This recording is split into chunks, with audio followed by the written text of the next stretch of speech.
Meus irmãos, ainda em atitude de adoração, eu convido-os a abrir a palavra do Senhor em Gênesis, capítulo 17. Nós daremos continuidade ao tema O Selo da Justiça que vem da Fé. E, de fato, é hoje que nós falaremos do significado deste selo e de suas implicações para a igreja hoje, para nós. Nós, na semana passada, estivemos abordando o que seria um prelúdio. Na verdade, nós tratamos da queda de Abrão no que diz respeito à prova relativa ao herdeiro. E aqui o Senhor Deus o levanta, o Senhor Deus renova a sua aliança para com ele, intervindo com a sua graça para restaurar e para amadurecer o seu servo. Nós vimos, meus irmãos, como cansados de esperar na promessa, Abraão e Sarai adotaram uma solução carnal, proposta pela cultura da época para resolver o problema da esterilidade. A proposta desastrada, como nós vimos no capítulo 16, partiu da esposa estéril, mas Abraão, como um filho de Adão, ouviu a voz de Sarai e se tornou cúmplice na desobediência. E nós vimos as consequências do pecado, uma subversão do status social de Agar, que começa a desprezar a sua senhora quando vê que engravida, um conflito conjugal que quase leva ao divórcio, e a exclusão da escrava grávida. E o esquema bem-sucedido de Sara, no que diz respeito a conceber um filho, mergulhou a família na amargura, na tensão e num conflito. Nós vimos, entretanto, que quando tudo parecia perdido, a história teve uma inversão. A partir da intervenção graciosa desse personagem enigmático, misterioso, que é aqui apresentado como o anjo do Senhor, que acudiu Agar em sua aflição. E o anjo do Senhor, que na verdade é o próprio Senhor, é o próprio Deus, se revela à escrava egípcia como o Deus vivo que ouve e que vê. A sua intervenção, obviamente, se deu por amor de Abrão, o portador das promessas, de quem ela carregava um filho. E nós observamos que a intervenção graciosa de Deus, no capítulo 16, a Agar, incluía primeiro uma palavra implícita de repreensão, porque ele diz, Agar, serva de Sarai, de onde vens e para onde vai, e é seguida essa repreensão de uma ordem para que Agar voltasse e se humilhasse sob os pés de Sarai. E essa palavra, no entanto, conclui-se com uma promessa. Ele diz, eu também multiplicarei sobremodo a tua descendência. Aqui no capítulo 16, no versículo 10. Eu vou multiplicar a tua descendência. Então, Abrão é pai de multidões, até também neste sentido, apesar dos seus deslizes. Uma coisa muito interessante que nós achamos aqui, é que nós falamos na semana passada, que quando a palavra de Deus diz que Abrão acudiu ou anuiu ao conselho de Sarai, no verso 2, a palavra aqui é ouviu a voz de Sarai, uma expressão semelhante à de Adão, quando Deus repreende Adão, tu ouviste a voz da tua mulher. Mas a palavra ouvir aqui, ouviu, é o verbo hebraico chamar, que significa ouvir, e está numa forma em que vem na pronúncia Ishma. Abraão, Ishma, Sara, de onde vem o nome Ismael.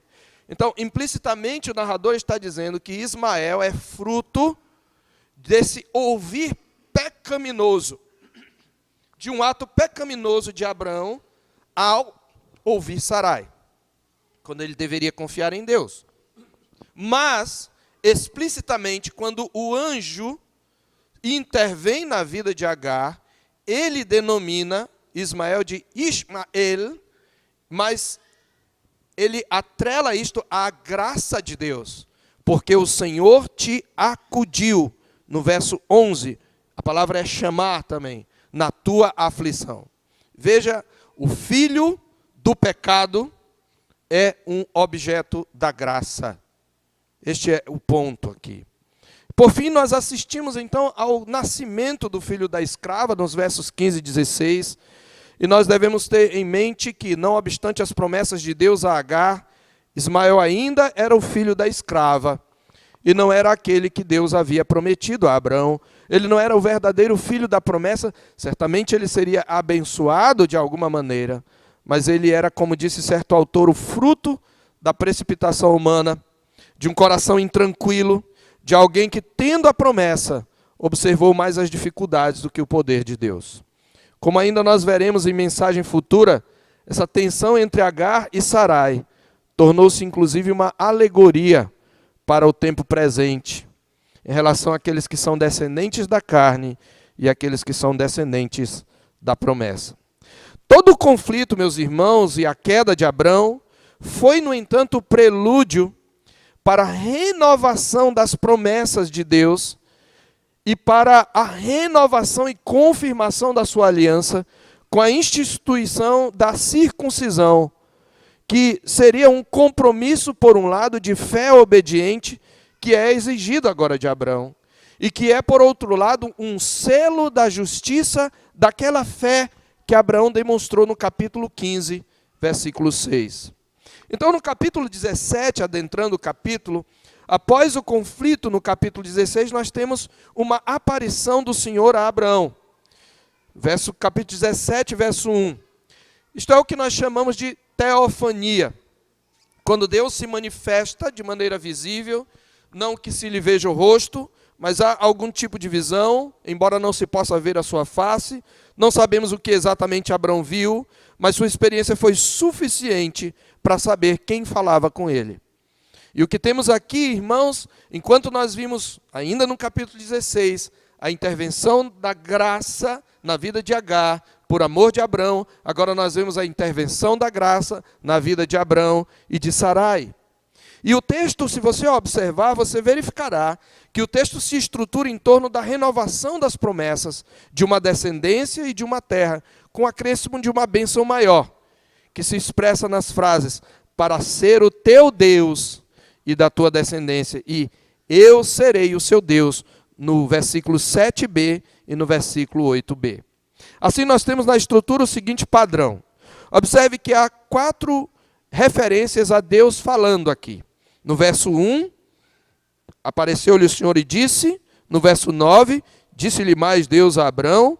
Verso 15, disse também Deus a Abrão. E então você tem 3 vezes aqui. Você tem, disse o Senhor a Abrão, disse mais o Senhor Deus, disse também Deus a Abrão. E quando nós olhamos isto, nós temos o seguinte padrão. Deus fala, Deus faz exigências, Deus faz promessas, muda o nome de Abrão. Em segundo lugar, Deus institui um pacto, institui um selo da circuncisão. Terceiro, Deus fala de novo, Deus renova a promessa, agora mudando o nome de Sarai. E quarto, Abraão obedece e aplica a circuncisão a si mesmo e a sua família. Então você tem uma fala, renovação de promessas, exigências, e você tem a instituição da circuncisão. Outra fala, renovação de promessas, e você tem a execução da circuncisão. Certo? Fala, circuncisão, fala, circuncisão. É assim que está estruturado o nosso texto. Então nós queremos tratar do selo da justiça que vem da fé. Deus muda o nome de Abrão, sinal da promessa de uma numerosa nação. Deus ordena a circuncisão como selo de aliança.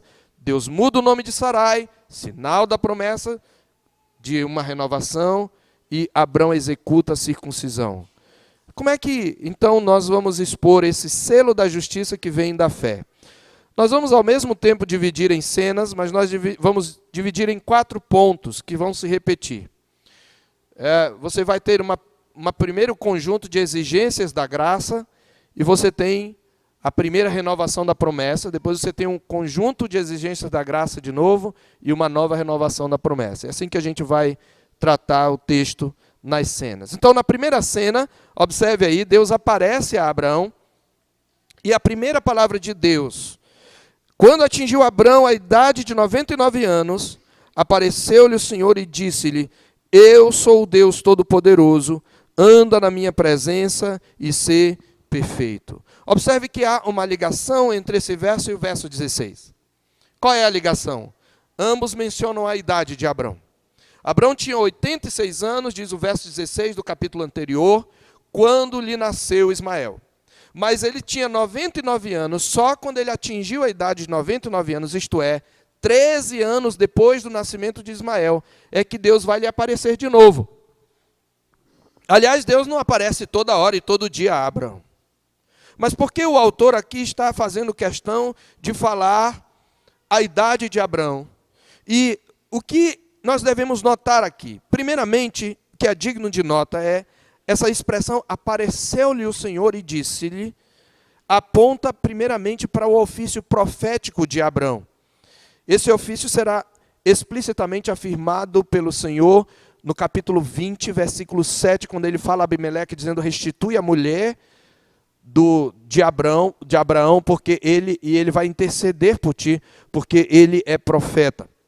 Segundo fato importante aqui, é este que eu já afirmei, e agora eu quero enfatizar, somente 13 anos, irmãos, depois dos fatos ocorridos envolvendo Abrão, Sarai e Agar, é que Deus se revela a ele.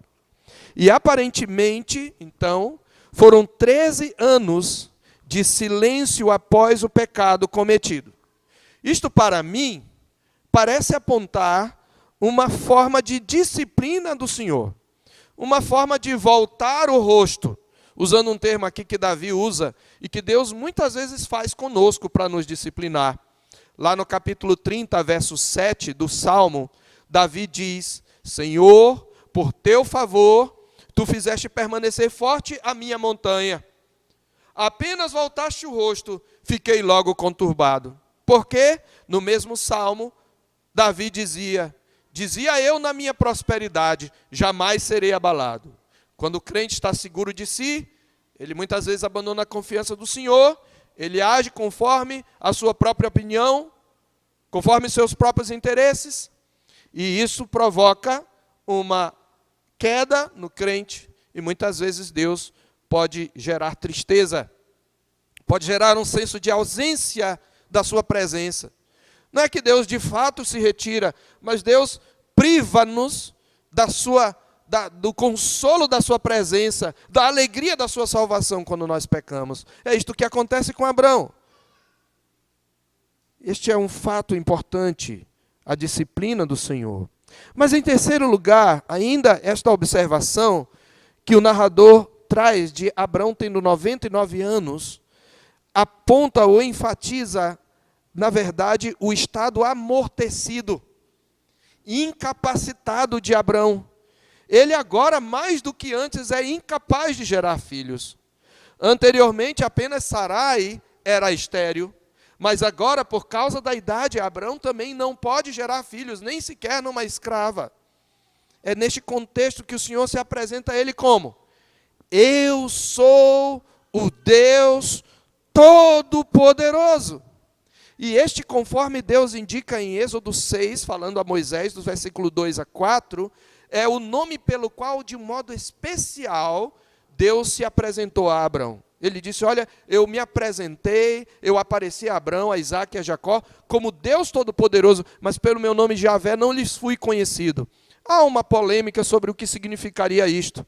Se de fato Abrão não conhecia o Senhor pelo nome Javé, e aí, todas as vezes que nós temos o nome Senhor aqui, em letras maiúsculas, seria uma nota editorial de Moisés, para dizer, o Deus Todo-Poderoso que apareceu a Abrão é o mesmo Yahvé, o Deus da aliança, ou se Deus estava querendo dizer que, embora Abrão o conhecesse como Senhor, é como El Shaddai, que ele de um modo especial se revela para Abrão. Por quê?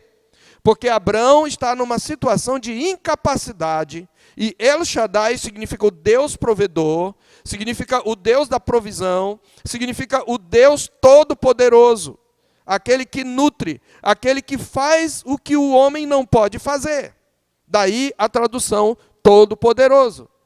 Deus está dizendo a Abrão, depois dele ter cometido o deslize, tentado ajudar Deus está dizendo primeiramente, eu não preciso da sua ajuda. E tanto não preciso da sua ajuda, que ainda amortecido, eu vou te dar um filho. E de Sara, não de uma escrava. Esta é, ao mesmo tempo, uma palavra de consolo, mas também existe aqui uma palavra de repreensão. E então, nossa primeira exigência da graça. Na primeira fala, então, Deus faz exigências. Sim, irmãos, salvação pela graça não significa salvação fácil. Quando eu quero falar fácil, eu estou dizendo, a graça exige de nós certas coisas que a própria graça nos capacita a fazer. A graça de Deus não é alguma coisa barata desse Deus pregado por aí, que não importa o que você faça, você pode viver do jeito que quiser, mas Ele vai abrir o mar para você. Não. A graça que justifica é a graça que repreende, é a graça que açoita e a graça que santifica e que exige obediência. Veja a primeira exigência. Eu sou o Deus Todo-Poderoso. Anda na minha presença e ser perfeito.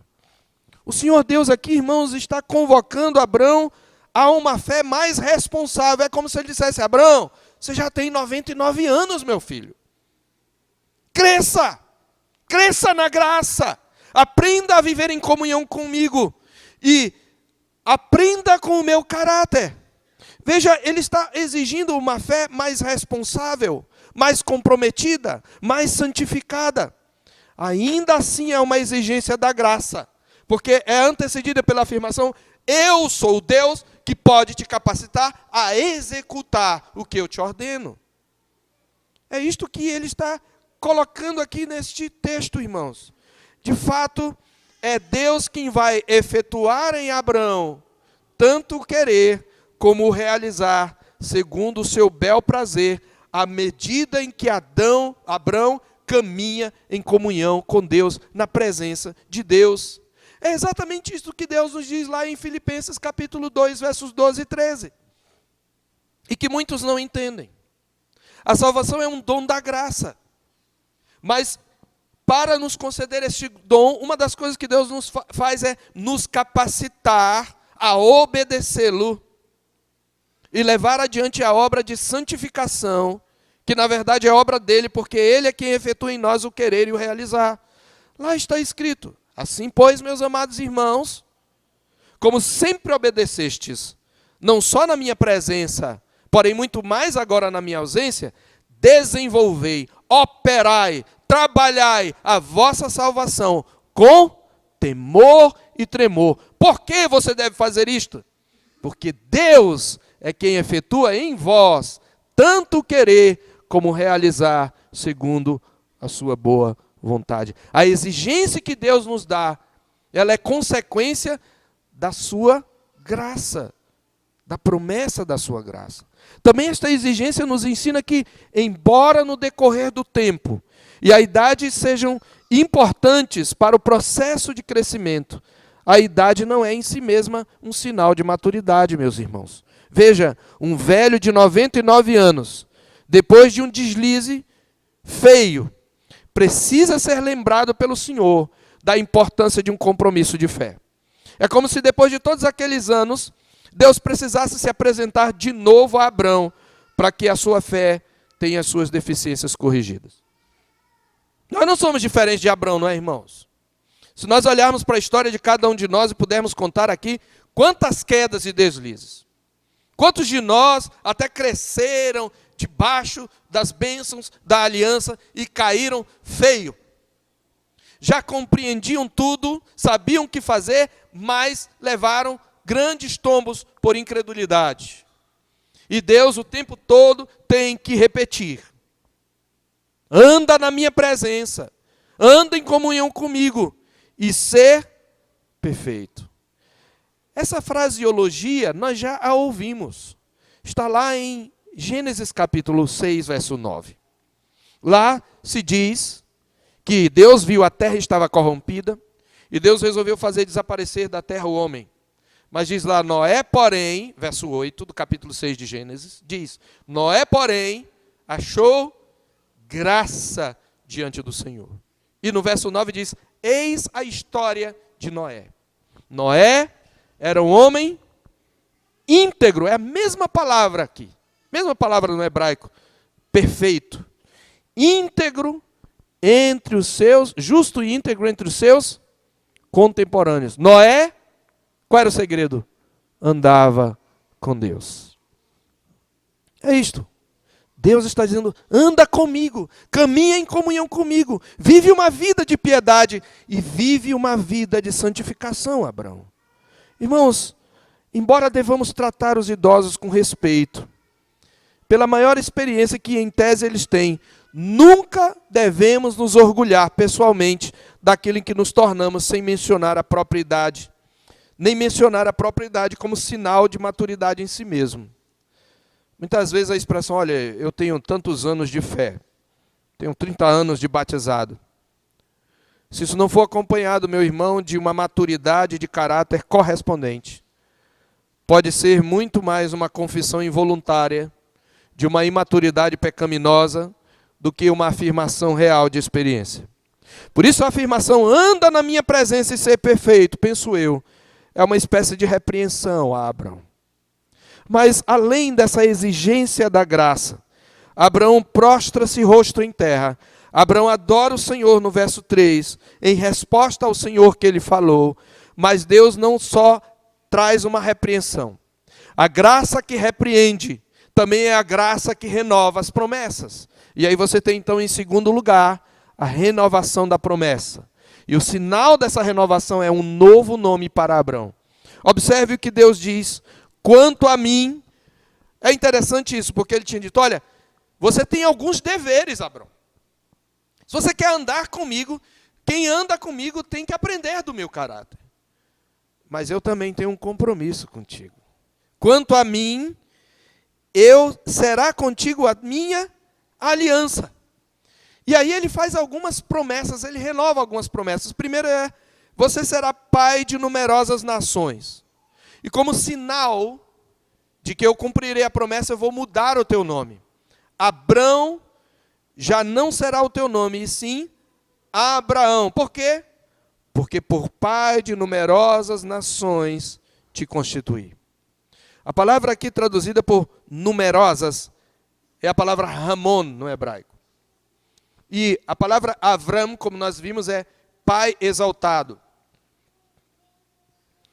É possível que isto se referisse a alguma atividade espiritual, mística e idólatra de Abraão antes da sua conversão. Av significa pai, Ram significa alto, exaltado. Mas Avraham, ele coloca as primeiras letras da palavra Ramon, que é multidão. Então, Avraham significa pai de multidões.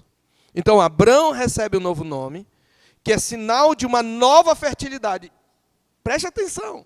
Ele é estéril agora, não é só Sarai, mas agora ele recebe um novo nome, e a partir de agora, Abrão, o pai exaltado, passa a ser Abraão, pai de multidões.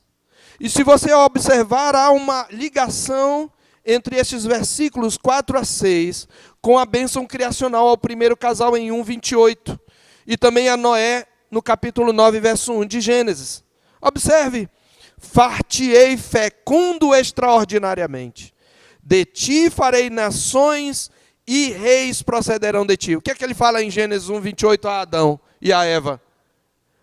Sede fecundos, multiplicai-vos, enchei a terra. É a bênção da criação. Ele está agora trazendo a Abraão. Em Abraão ele vai cumprir a aliança da criação. É isto que ele está trazendo aqui como ensinamento. E mais do que isso, meus irmãos, nós devemos considerar que na cultura bíblica o nome revela o caráter. E considerando o poder da palavra de Deus, nós devemos entender a mudança do nome como a mudança do caráter de Abraão. Se eu, que sou homem, eu mudo o nome de alguém, isto em si não muda o seu caráter. Visto que as minhas palavras não têm poder em si mesmas, né? Não, as palavras não têm poder em si mesmas.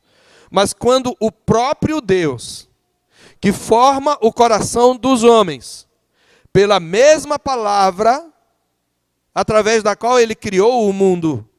Quando esse Deus muda o nome de alguém, isto assegura uma mudança de caráter. E é claro que esse novo caráter, meus irmãos, ele não se tornaria tudo o que fora planejado para ser de uma maneira instantânea. Não. Deus age de maneira poderosa, mas ele não age fazendo mágica, tirando coelhos da cartola. O novo caráter chegará ao seu alvo por meio do crescimento, da santificação, daí as exigências da graça. Anda comigo, anda na minha presença e ser perfeito. Então nós vamos ver como Abraão vai crescendo na fé. Nós veremos como ele ainda levará tombos. No entanto, contemplaremos essa fé até o fim da jornada do patriarca, chegando à sua maturidade. Deus se utiliza, meus irmãos, das tramas da história. Deus se utiliza dos próprios conflitos da vida, até mesmo dos nossos deslizes, ainda que não seja autor do pecado, para moldar o caráter dos seus servos. E Deus renova a aliança. Por isso Deus vai renovar a aliança já formalizada no capítulo 15. Observe a palavra aliança aí. Ela ocorre nesse capítulo 13 vezes. E dessas 13 vezes, 9 vezes ela vem como expressão minha aliança. Minha aliança contigo. Minha aliança contigo. E por isso o verso 7, quando ele diz, estabelecerei a minha aliança entre mim e ti, a palavra aqui tem um sentido de confirmar, ratificar, continuar. Mesmo depois da queda, o Deus da promessa sempre ratifica, confirma a sua promessa aos seus eleitos. Esse é o Deus da graça, meus irmãos. E aí então nós temos uma segunda palavra de Deus. Observe aí no verso 9. E nessa segunda palavra de Deus nós temos o segundo conjunto de exigências da graça. Então você tem aí as exigências da graça e a renovação da promessa. Agora há uma inversão. É obviamente uma inversão artística do nosso narrador, que nós queremos ser Moisés. De maneira bela e criativa, ele coloca exigências da graça, renovação de promessa. Ou melhor, renovação de promessa, exigências da graça e renovação de promessa. E agora ele faz novas exigências da graça e renovação de promessa. E aí Abraão então traz aqui uma palavra, Deus traz uma palavra para Abraão. Exigência da graça. E qual é a exigência agora? Aqui é que entra então a instituição da circuncisão. Essa é a exigência. Abraão, você vai colocar uma marca no seu corpo. Deus havia feito uma aliança, lembra? Deus havia passado por entre aqueles pedaços dos cadáveres dos animais. E agora Deus exige que Abraão faça um sinal na sua própria carne.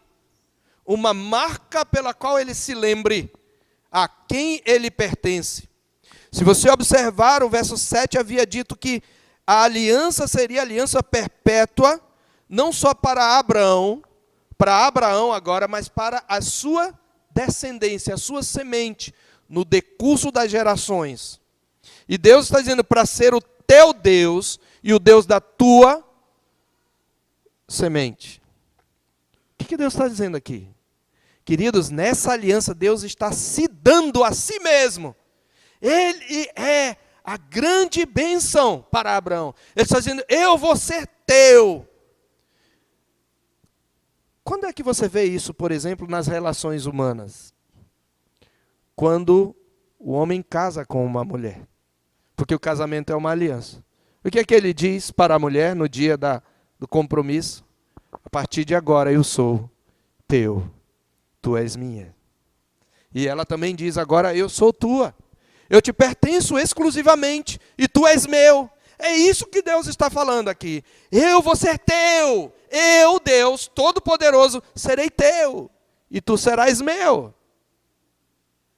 E não só eu serei teu, mas eu serei também dos teus filhos. Eu sou a grande riqueza, o grande galardão, lembra? Eu sou o teu escudo e o teu grandíssimo galardão. Teu, irmão, presta atenção, teu e dos teus filhos. E é por isso que Deus institui a circuncisão. A instituição do selo da aliança. Esse selo tem alguns significados ou aplicações importantes para nós. O que era a circuncisão? Para os irmãos, a maioria já sabe, mas para quem não sabe. A circuncisão era uma palavra circum. O prefixo circum vem de círculo. Então tem a ver com alguma coisa circular. Cisão é um corte. Circuncisão é cortar em círculo. É isso que significa no nosso português. O membro masculino era cortado na carne do prepúcio, a pelezinha que recobre o pênis, o membro masculino. Como a gente faz com a fimose. Tirava um pedacinho, a sobra da pele. Cortava. Isso era a circuncisão. Mas o que isto significa? Em primeiro lugar, algumas coisas que eu queria tratar aqui sobre a circuncisão. Pelo menos 3 verdades que a circuncisão ensinava para Abraão. Primeiro, a circuncisão era um sinal visível, ou um selo visível, da graça invisível. Vou repetir. Circuncisão é um selo visível, um sinal visível de uma graça invisível. Deus seria o Deus de Abraão e de sua semente. E aquela marca, todas as vezes que Abraão olhava, ele lembrava da graça invisível de Deus. Isso, meus irmãos, porque a circuncisão é, antes de tudo, um dom da graça para Abraão. Ela não é uma obra meritória de Abraão. Vemos isto primeiramente no verso 2, porque no verso 2, quando Deus diz, farei uma aliança entre mim e ti, a palavra aí é a palavra dar. Ele está dizendo, eu darei uma aliança. É uma dádiva da graça. Em segundo lugar, nós vemos isto na forma como a circuncisão deveria ser. Esse rito, ele não era desconhecido do patriarca, porque ele era praticado entre os povos vizinhos de Abraão. Só que ele tinha um caráter e uma forma diferente, tanto quando foi aplicado no patriarca, como mais tarde no povo de Israel. Porque para os povos pagãos, em geral, a circuncisão ela era praticada, mas ela era um rito de passagem para a idade adulta. E a circuncisão do prepúcio, do membro masculino, ela representava a potência masculina, agora adquirida na fase adulta, para a realização das tarefas da vida adulta. Então, a circuncisão para os povos circunvizinhos que praticavam, ela era praticada no que eles chamavam de maioridade. Não havia conceito de adolescência. O conceito de adolescência foi uma invenção moderna. Mas ele passava para a idade adulta, através da circuncisão, exatamente no membro que representa a potência masculina para as culturas, para dizer, agora este homem é capaz de exercer as tarefas que lhe cabem dentro da tribo, dentro do clã, dentro do seu povo. Veja então que a circuncisão era uma espécie de declaração de capacidade. Mas qual é a diferença aqui? Veja no verso 10. Esta é a minha aliança que guardareis entre mim e vós e a tua descendência. Todo macho entre vós será circuncidado. Mas com quanto tempo? Verso 12. O que tem? 8 dias. Opa, peraí. Mas ele não é adulto com 8 dias. O que Deus está querendo ensinar aqui? Deus está trazendo um novo aspecto dessa ordenança. Quando Israel, Abraão e depois o povo que dele descenderia, tinha que circuncidar todo macho ao 8º dia, quando ainda era um frágil bebê e nem sequer tinha capacidade de crer no Deus da aliança, nem de entender a aliança. Deus está apontando para a total dependência da graça. Ele está dizendo, você vai aplicar o selo da aliança naqueles que nem são capazes de crer, para ficar claro, quando tu olhares para ele, que eu sou o Deus dele. A promessa também é para ele, porque esta é uma obra da minha graça. Não é uma declaração de capacidade humana. Por isso que Israel, ao contrário dos povos vizinhos, circuncidava ao 8º dia. Isto é, quando era um frágil bebê, quando não era capaz de cumprir as exigências da graça, em total dependência. E nessa perspectiva, meus irmãos, a circuncisão era um rito de purificação. Ela simbolizava a circuncisão do coração. O remover da pele do membro simbolizava a remoção do pecado, a purificação da natureza, o despojamento do corpo do pecado e o fim do opróbrio, da escravidão do pecado, da humilhação do pecado. Nós vimos isto, por exemplo, em Deuteronômio capítulo 10. Por favor, abra lá. Em Deuteronômio capítulo 10, no versículo 16. Olha o que o Senhor Deus diz. Esta é a realidade para a qual aponta a circuncisão. Aqui, como um compromisso de obediência. Ele diz: circuncidai, pois, o vosso coração, e não endureçais a vossa cerviz. Pois o Senhor vosso Deus é o Deus dos deuses e o Senhor dos senhores, o Deus grande, poderoso e temível, que não faz acepção de pessoas, nem aceita suborno. Você já ouviu essa frase geralmente para dizer que Deus aceita qualquer pecado, qualquer relação pervertida como amor, né? Mas aqui está dizendo, olha, circuncide o seu coração, porque Deus não faz acepção de pessoas, Ele traz juízo sobre aqueles cujo coração é incircunciso. Ele está querendo dizer, santificai o vosso coração. É isso que ele está dizendo. Mas por outro lado, no capítulo 30 de Deuteronômio, se você quiser observar, você verificará que é também uma promessa, no capítulo 30, verso 6. O mesmo Deus que exige uma circuncisão do coração, ele também afirma que é uma obra dele. No capítulo 30, verso 6, o Senhor teu Deus circuncidará o teu coração e o coração da tua descendência, para amares o Senhor teu Deus de todo o teu coração e de toda a tua alma, para que vivas. Deus vai te santificar, Deus vai te dar um novo coração. É isto que a circuncisão significa. Por isso, quando Josué, ainda para ler apenas mais uma passagem, tem várias que apontam esse tema da circuncisão do coração, mas apenas Josué capítulo 5, verso 9. Quando eles estão para destruir Jericó, eles celebram a Páscoa, mas antes disso, eles têm que circuncidar. Sabe por quê? Porque diz que o povo de Israel não tinha circuncidado seus filhos. Verso 5. O povo que saíra do Egito, estava circuncidado, mas nenhum deles que nascera no deserto pelo caminho, depois de terem saído, havia sido circuncidado. Os pais não circuncidaram os filhos.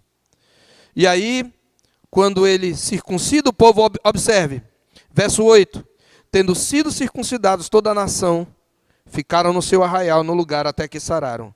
Disse mais o Senhor a Josué: hoje removi de vós o opróbrio, a humilhação do Egito. Por isso o nome daquele lugar era Gilgal até o dia de hoje. Hoje removi, assim como a pele é removida. Então, a circuncisão, meus irmãos, é o sinal visível de uma graça invisível. Ela aponta para a regeneração, ela aponta para a transformação do coração, para o ato pelo qual Deus circuncida o prepúcio do coração. É assim que está nas passagens que nós lemos, circuncidai o prepúcio do vosso coração. Então, mas em segundo lugar, a circuncisão é um selo de aliança permanente. Além de ser o selo visível de uma graça invisível, é o selo de uma aliança permanente. Veja que, por causa da falha do patriarca, o Senhor institui uma lembrança mais permanente do relacionamento com ele. Abraão, doravante, deveria trazer uma marca de sangue na sua carne, uma marca permanente. E onde era? No órgão de onde saía a semente. Tem muita coisa aqui para a gente aprender, mas nós vamos evitar prosseguir. Mas aqui nós temos uma grande lição sobre sexualidade. Porque a geração de hoje não pode mais olhar para o órgão sem pensar em sexualidade de uma maneira pura. Mas veja, Abraão, todas as vezes que ele ia se vestir ou trocar de roupa, ele olhava para o seu corpo e via uma marca, e ali está ligada à sexualidade, mas por causa da reprodução. Esse é um ponto importante. Então, todas as vezes que ele olhava para esta parte do seu corpo, ele via ali uma marca permanente, neste sentido de que até o fim da sua vida ele traria essa marca, no órgão de onde saía a semente. Porque é dali que sai a semente, é dali que é gerado o filho. Então, na circuncisão, Deus está dizendo, olha, essa marca aponta para o fato de que eu serei o teu Deus e o Deus do filho que sairá exatamente de dentro de você. Então, meus irmãos, isto aponta para a perpetuidade da aliança e para a inclusão da descendência na aliança. Como disse o Palmer Robertson, comentando este texto, a circuncisão, como selo da aliança abraâmica, permanece para sempre com o patriarca, para lembrar-lhe da certeza das promessas. Além disso, ao envolver o derramamento de sangue, aquela marca carregava um penhor de morte, como garantia da perpetuidade. O derramamento de sangue apontava para a maldição da aliança, caso ela fosse quebrada. E em terceiro e último lugar, a circuncisão é um selo de herança para a geração vindoura. A semente, nós já falamos, a circuncisão feita na carne do prepúcio. Exatamente porque ele era um órgão do qual procedia a semente. Ela consagrava a geração vindoura ao Senhor, para ser, como ele mesmo disse, veja o verso 7, é uma aliança entre mim e ti, e a tua semente, no decurso das suas gerações, aliança perpétua, para ser o teu Deus e da tua semente. Estou traduzindo literalmente aqui. Foi recebida simultaneamente por Abrão e pelo seu filho, e esse selo pactual até os escravos receberam. A partir daquele momento, o significado da aliança, que já tinha sido estabelecido no ato de cortar animais, agora ganha um novo nível de inclusão e de profundidade moral. Este é o selo, irmãos. E o que Deus estava trazendo aqui também é uma grande responsabilidade. Abraão devia educar seus filhos naquela aliança. O selo não garantia de maneira mágica a salvação dos seus filhos, mas os incluía no pacto para serem ensinados nos mandamentos do pacto. Lá mesmo no capítulo 18, no capítulo seguinte, quando Deus está para destruir Sodoma e Gomorra, observe o que ele diz no verso 17 em diante. Ocultarei a Abraão o que estou para fazer? Visto que Abraão certamente virá a ser uma grande e poderosa nação, e nele serão benditas todas as nações da terra? Porque eu o escolhi para que ordene a seus filhos e a sua casa depois dele, a fim de que guardem o caminho do Senhor e pratiquem a justiça e o juízo, para que o Senhor faça vir sobre Abraão o que tem falado a seu respeito. É um compromisso de Abraão de ensinar os seus filhos, preste atenção, crente, você que tem filho, o que pretende ter. A aliança é com Deus e com seus filhos. Por um lado é um consolo e uma promessa, por outro é uma responsabilidade.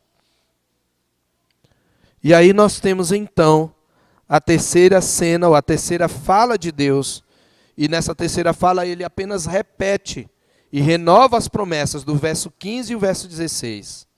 Só que agora ele aplica a Sarai. É interessante isso. Porque até agora ele vinha falando só com Abraão. Mas como Abraão errou, achando que podia ser de qualquer jeito, desde que saísse dele, Deus tem que dizer claramente de onde sairá. E aí Deus renova a sua promessa para Sarai. Isso é um consolo. Veja, disse também Deus a Abraão: a Sarai, tua mulher, já não lhe chamarás Sarai, porém Sara. Na verdade, são duas variações de um nome que tem a mesma raiz, possivelmente. Mas Deus está confirmando a palavra Sara, significa princesa. Sara agora recebe um título oficial de nobreza. E isto indica, sabe o quê? Uma situação de poder. É o feminino de uma palavra hebraica que era usada para o título de um nobre, um príncipe ou um governante. Se quiser usar uma palavra da moda, Sara foi empoderada pelo Senhor aqui. No sentido mais bíblico da palavra. Eu estou usando uma palavra bem profana aqui, mas eu estou usando de propósito. Qual é o poder que Sara recebe? Qual é o poder, mulheres, que Sara recebe? Ela será mãe de multidões. Percebeu? Entendeu? Preciso repetir? Não. Mãe de multidões. A maternidade. Da semente da mulher virá alguém que esmagará a cabeça da serpente. Isso que o feminismo quer tirar de você. É o grande poder que Deus te deu. É isso que ele diz. Eu vou dar a Sara o poder para ser mãe de multidões, de reis. A mesma coisa que ele fala para Abraão, ele fala para Sara. Agora eu a abençoarei, ela se tornará nações, reis de povos procederão delas. Abraão se prostra de novo, mas ele fica imaginando como é engraçado isso. E talvez um pouquinho de dúvida. Veja, prostrou-se Abraão em terra e se riu. E ficou... Um homem de 100 anos vai nascer um filho. Sara com 90, minha velhinha... Eu não consigo mais, e muito menos ela. A menopausa já foi, já passou, já está na segunda menopausa. E ele ri. E ele ainda diz assim, Senhor, não precisa exagerar. Olha, tomara vive Ismael diante de ti. Se Ismael viver, eu já estou satisfeito. É assim, né? A gente é incrédulo. Mas Deus diz, de fato é Sara, tua mulher, não é a tua escrava. É a tua mulher que te dará um filho. E sabe como você vai chamar o nome dele? Risada. Você nunca vai mais esquecer. A mesma palavra que riu-se, é a mesma raiz da palavra Isaac. Itzhak significa risada. Alguns dizem assim, sorriso, é mais bonito sorriso, mas não é não. É risada mesmo, é alguém que riu de uma situação. Depois Sara vai rir no capítulo 18. Pois o nome dele vai ser Risada, a partir de agora. É assim. Toda vez, risada, meu filho, sai daí. Ô, risada. Ela passou a vida inteira lembrando. Só que quando ela tem um filho, ela vai dizer, eu agora rio, mas é de outra coisa. Eu rio de alegria. Deus me deu motivo de rir, de gargalhar, de alegria. Primeiro foi por incredulidade, mas depois é de alegria. Veja, o pecado e a graça, a mesma coisa, do ponto de vista da responsabilidade humana, do ponto de vista da soberania de Deus. Então, a resposta de Abraão, Deus confirma e diz, olha, quanto a Ismael, eu te ouvi, meu filho, eu vou te dar, vamos dizer assim, desculpa a palavra, de lambuja, ele vai se multiplicar, vou fazer extraordinariamente fecundo, vai gerar 12 príncipes, mas a minha aliança vai ser com risada. Vai ser Isaac. Ele é o filho da promessa. E finda esta palavra, Deus se elevou. Retirou-se de Abraão aqui apenas para marcar o fim das revelações. O que Abraão faz?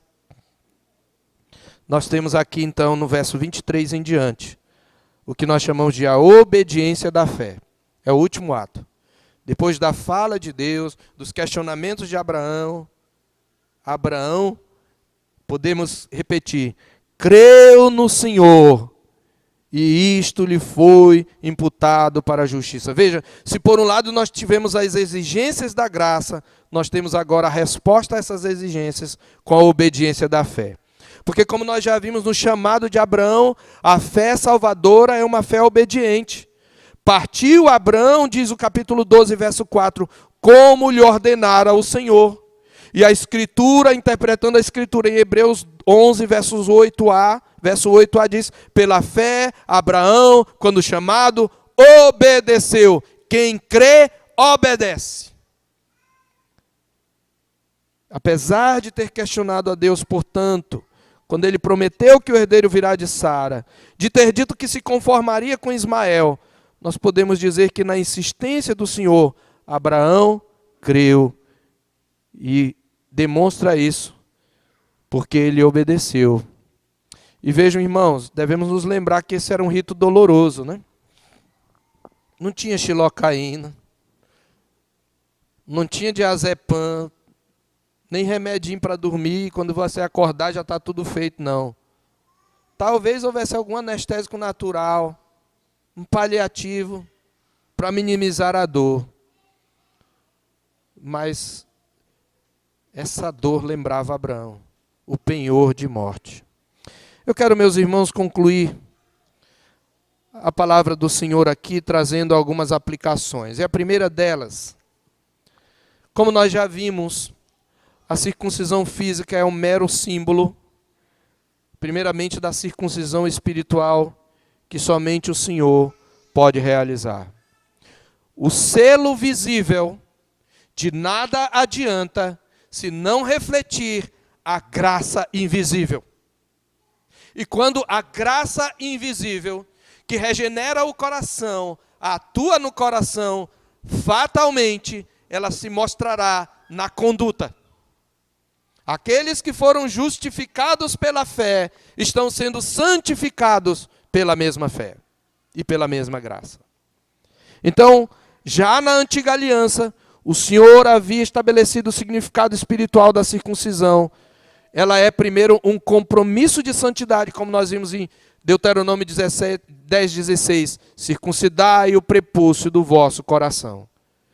Quando você aplica o selo da aliança, você está se comprometendo a uma vida em que você vai caminhar com Deus e que você vai agora honrar o nome de Deus por meio de uma vida santa. Mas ela também significa uma promessa da graça, porque em Deuteronômio 36, como nós falamos, o Senhor promete: o Senhor circuncidará o vosso coração para que vocês amem o Senhor. Então, meus irmãos, a circuncisão nos lembra da eficácia da graça, mas nos lembra também do nosso compromisso de caminhar com Deus e de viver em obediência a Ele e de ensinar aos nossos filhos. Isto me leva à segunda aplicação, e aqui eu quero falar para os pais. Mas antes de falar para os pais, eu quero trazer o desdobramento. Como é que na nova aliança o crente obedece? Qual é a marca que o crente da nova aliança deve aplicar sobre si e sobre os seus filhos como sinal de obediência e de fé? Abra sua Bíblia em Romanos capítulo 4. Já estamos na conclusão. Romanos capítulo 4.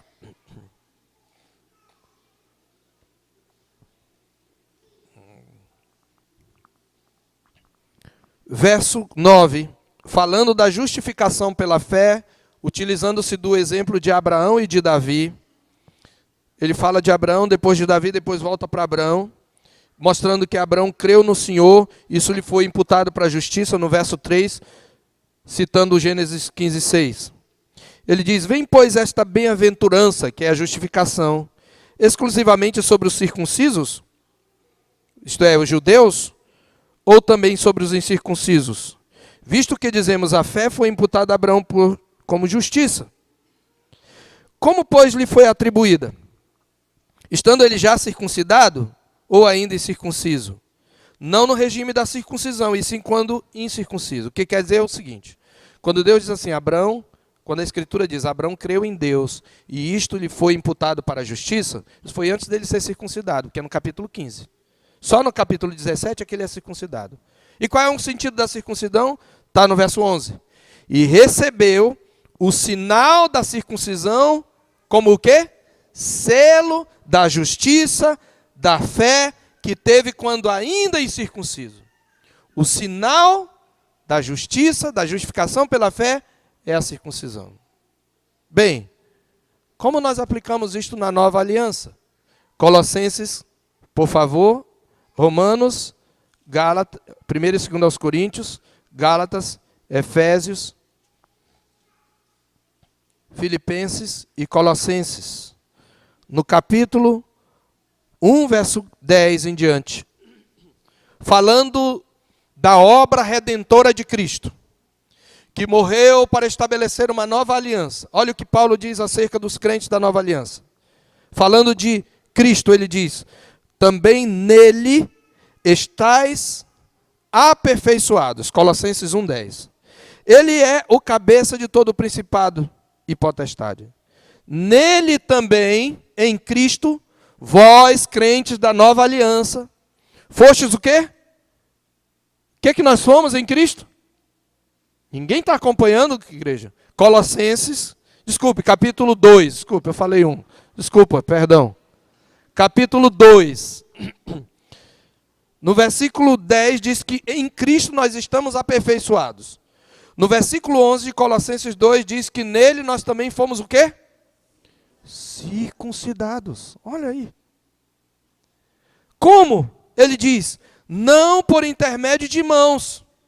Isto é, não no despojamento, por intermédio de mão, que não é uma circuncisão física, mas no despojamento do corpo da carne, quer dizer, do poder da nossa natureza pecaminosa, que é a circuncisão de Cristo. Cristo circuncidou o nosso coração, ele diz, para aqueles que creem em Cristo.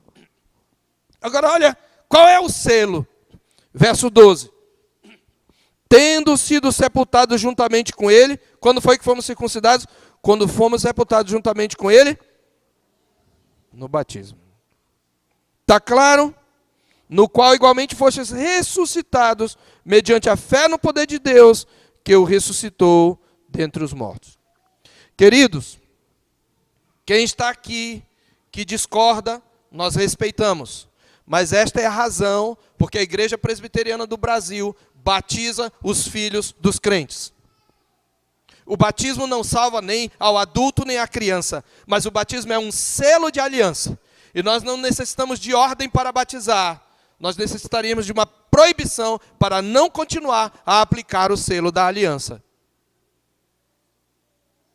Entendeu? E aqui, pais, então vem uma lição para vocês.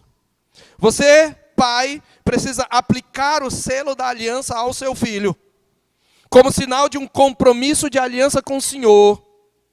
Mas isto também coloca sobre você a responsabilidade de ensinar o seu filho pela palavra e pelo exemplo, incluí-lo na aliança, trazê-lo para o culto, ensiná-lo a adorar, ensiná-lo as leis do Senhor, para que ele ame o Senhor, para que na sua idade adulta ele possa confirmar o compromisso que você fez com ele pela fé, assim como Abraão fez com Isaac. E segundo, uma palavra para os filhos. Presta atenção aqui, os filhos. Os que podem me entender. Vocês que foram criados debaixo da aliança. Vocês que foram batizados. Queridos, louvem a Deus por isso. Vocês têm grande vantagem. Vocês têm grande vantagem porque vocês cresceram debaixo das bênçãos do pacto. Vocês cresceram na companhia e na comunhão da igreja. Vocês são ensinados por seus pais, são ensinados por seus professores. Da palavra de Deus, não desprezem isso. Quando vocês crescerem, o mundo vai tentar seduzir vocês, mas não abandonem a fé que os seus pais estão lhes transmitindo. Vocês precisam assumir um compromisso pessoal com Deus. Ele precisa ser o seu Deus. Não é automático. Valorize esta aliança. E louve a Deus. E agradeça de vez em quando. Diga, pai, mãe, obrigado por me criar debaixo dessa aliança. Valorize, filho. E quando você tiver a idade do juízo, assuma um compromisso fazendo a profissão de fé. E se você já tem essa idade, faça isso. Porque ele precisa ser o teu Deus pessoal. Eu quero então, irmãos, dizer que nós louvamos a Deus pela sua graça e pela sua promessa sobre nós. E convidar, incitar os irmãos a que valorizemos esta aliança. Lembremos-nos de que reis procederiam de Abraão e Sara. E nós sabemos que um rei procedeu. Por isso que nós vemos em Mateus capítulo 1, na genealogia de Jesus, vimos que ele é o descendente de Abraão. E ele é o grande rei. Maria, filha de Eva, filha de Sara, deu à luz o Salvador, que é também o grande Rei, que nos conquistou a salvação. E compromisso de aliança é um compromisso com Cristo, com andar na presença de Cristo. Que possamos atender a esta convocação e possamos transmitir aos nossos filhos essa herança, para que Deus seja o Deus deles. Amém.